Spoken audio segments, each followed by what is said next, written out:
इस धरने के सामने ही ये धरना प्रदर्शन हुआ है। आज सुबह ही आपने भी झंडे देखे होंगे लोगों के हाथों में, हिंदू राष्ट्र की मांग के झंडे लेकर वो लोग खड़े हुए थे यहाँ पे, और सामने ही भारत की जो बेटियां हैं वो धरना पर बैठी हुई। अगर कोई खालिस्तान मांगता है तो उसको कहते हैं ये देशद्रोही है, उसको जेल में डाला जाता है। तो फिर ये हिंदू राष्ट्र की बात कर रहे हैं तो क्या ये देशद्रोही नहीं है? क्या ये देश जब आज़ाद हुआ था तो मैं पूछना चाहती हूँ, जो हिंदू राष्ट्र की मांग कर रहे हैं, क्या सिर्फ हिंदुओं ने खून बहाया था? क्या सिर्फ हिंदुओं ने कुर्बानी दी थी? क्या हमारे मुस्लिम भाइयों ने देश के लिए कुर्बानी नहीं दी? क्या हमारे सिख भाइयों ने नहीं कुर्बानी दी? तो जब सभी धर्मों के लोगों ने कुर्बानी दी है देश को आज़ाद कराने के लिए, तो आप एक धर्म का देश कैसे बना सकते हैं? नमस्कार, आप देख रहे थे जनता लाइव, मैं हूँ आपके साथ रवीना, और हमारे साथ मौजूद है सुदेश गोयल जी।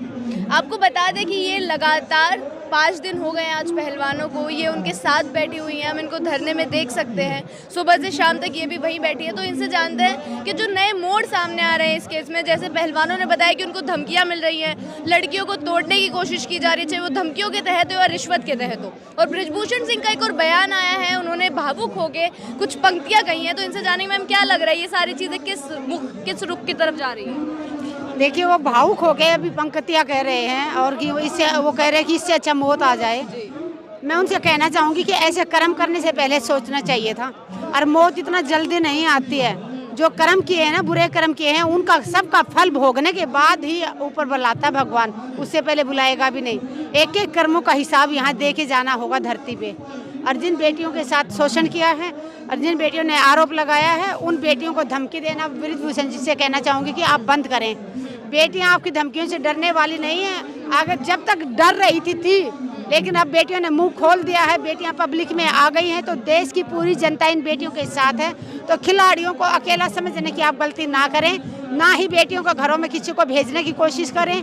और यहाँ पे भी बजरंग पुनिया को भी आके लोग बोल रहे हैं कि अरे तुझे पता नहीं है किससे पंगा ले लिया, वो बहुत खतरनाक आदमी है। तो डरने वाले नहीं है खिलाड़ी, इसलिए खतरनाक आदमी है शायद, इसीलिए तो 5 दिन से FIR दर्ज नहीं हो पा रही है। आज नहीं तो कल जरूर होगी। कितना भी खतरनाक हो, कितना भी बाहुबली हो, कानून से बड़ा कोई नहीं है। और देश की जनता से बड़ी ताकत किसी में नहीं होती। जिस दिन देश की जनता पूरी ताकत के साथ सड़कों पे आएगी, पुलिस को मजबूरी में कार्रवाई करनी पड़ेगी। इतना मजबूर कर देंगे पुलिस को कि उसको कार्रवाई करनी ही पड़ेगी।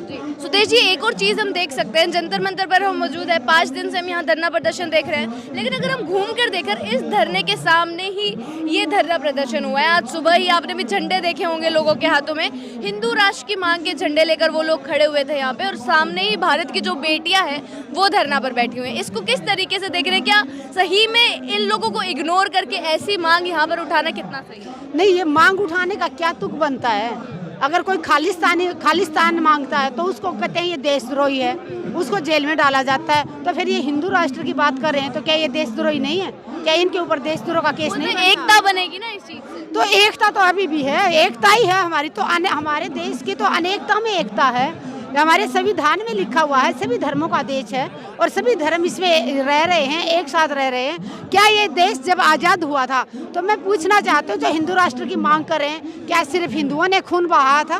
क्या सिर्फ हिंदुओं ने कुर्बानी दी थी? क्या हमारे मुस्लिम भाइयों ने देश के लिए कुर्बानी नहीं दी? क्या हमारे सिख भाइयों ने नहीं कुर्बानी दी?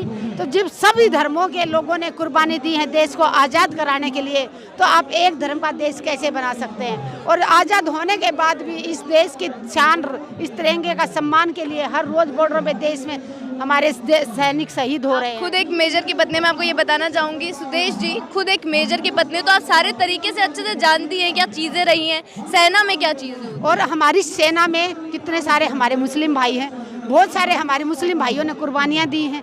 पहले भी दी, आज़ादी के टाइम भी दी, और अभी भी दे रहे हैं। और खिलाड़ियों की बात करें तो आज बहुत से हमारी बेटियां ऐसी खिलाड़ी जो मुस्लिम परिवारों से आती हैं और दूसरे देशों में जाके हमारे तिरंगे की शान बढ़ाती हैं। वहाँ खड़ी होकर जनगण मन गाते हैं, तिरंगे की शान बढ़ाते हैं, देश के लिए गोल्ड मेडल लाते हैं। तो वो वहाँ जाके ये नहीं कहती कि मैं एक मुस्लिम परिवार से हूँ, वो ये नहीं कहती कि मैं एक हिंदू परिवार से हूँ, वो ये कहती कि मैं एक भारतीय हूँ और मैं भारत के लिए खेल रही हूँ, और ये गोल्ड मेडल मैं भारत के लिए जीतती हूँ।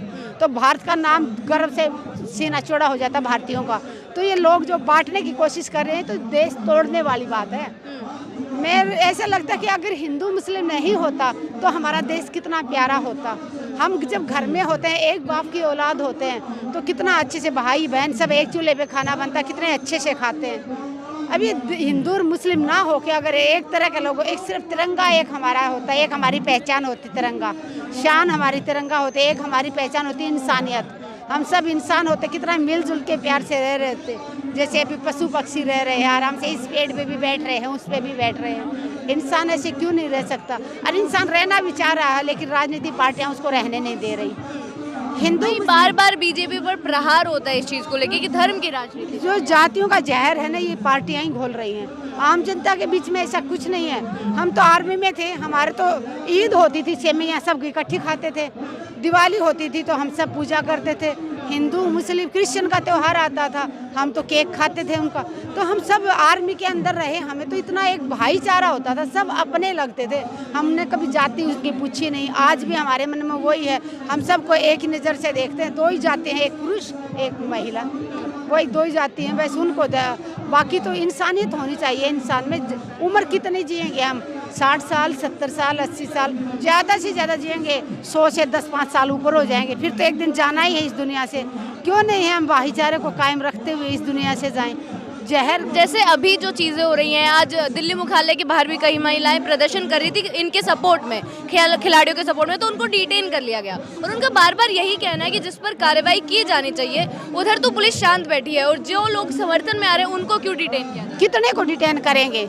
आज देश के लोग जाग चुके हैं। आज 5वां दिन हो गया है, देश के कोने कोने से समर्थन आ रहा है यहाँ खिलाड़ियों के पास। सारे विश्वविद्यालयों के बच्चों के, उनके जो भी प्रेसिडेंट है, उनके मैसेज आ चुके, फ़ोन आ चुके, खुद भी यहाँ आ चुके कि जिस दिन तुम कहोगे हम सड़कों पे आने को तैयार हैं। तो सारा देश खिलाड़ियों के साथ है। और मैं देश की जनता से यही अपील करूँगी कि जंतर मंतर सभी लोग नहीं पहुँच सकते, अपने जिला लेवल पे, डिस्ट्रिक्ट लेवल पे, अपने DC के ऑफिस के बाहर बैठे ज्ञापन दें, और कि जो जंतर मंतर पे खिलाड़ी बैठे हैं उनकी जल्दी से जल्दी उनको न्याय मिले और उनके समर्थन में है। सुबह सुबह तस्वीरें बहुत वायरल हो रही है, हम देख सकते हैं इन खिलाड़ियों को यहीं पे अपना अभ्यास करना पड़ रहा है। इन लोगों ने यहीं पे अपना अखाड़ा बना लिया, क्योंकि इन्होंने सीधा सीधा बोला जब तक न्याय नहीं मिलेगा उठेंगे नहीं। क्या लग रहा है आपकी बात संकल्प पूरा दृढ़ है? बिल्कुल दृढ़ है, क्योंकि इन्होंने देख लिया सरकार पे भरोसा करके। 3 महीने पहले जो सरकार ने इनसे वादा किया था कि कमेटी बना के 3 महीने के अंदर मतलब आपकी सारी मांगें पूरी करेंगे।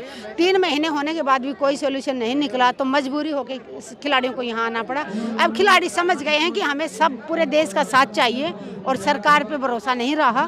सुप्रीम कोर्ट पे हमें भरोसा है, लेकिन सरकार पे बिल्कुल भी भरोसा नहीं है। तो क्या लगता है बीजेपी की जवाबदेही आ पाएगी? कहीं से कोई आएगा नेता सामने कुछ बोलेगा? और बृजभूषण का भी जो बयान जैसे भी चीजें हो रही हैं, क्या लगता है रुख चेंज तो नहीं हो जाएगा इस केस का भी?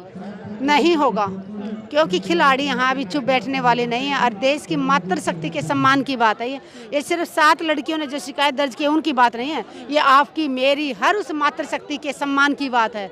आज अगर इन बेटियों के साथ शोषण हुआ है और ये अपराधी खुले घूम रहे हैं, तो उन अपराधियों को अगर ऐसे ही छोड़ दिया गया तो उनके मनोबल और बढ़ेंगे और ज़्यादा शोषण करेंगे। तो हम अगर अपनी आने वाली पीढ़ियों को बचाने के लिए आज हमें तन मन धन से सड़कों पर उतरना होगा, और जब तक बेटियों को न्याय नहीं मिल जाता हम यहाँ तन मन धन से डटे रहें। आप लोग भी यहीं बैठे रहेंगे जब तक ये लोग बैठे? बिल्कुल, जितने दिन भी सरकार जितनी देर करेगी उतनी परेशानी सरकार की बढ़ेगी, क्योंकि भीड़ ज़्यादा बढ़ नहीं छोड़ी। जितना टाइम लगेगा उतने लोग ज़्यादा जागरूक हो रहे हैं, लोगों को इसके बारे में पता चल रहा है और लोग यहाँ पहुँचना शुरू कर दिया।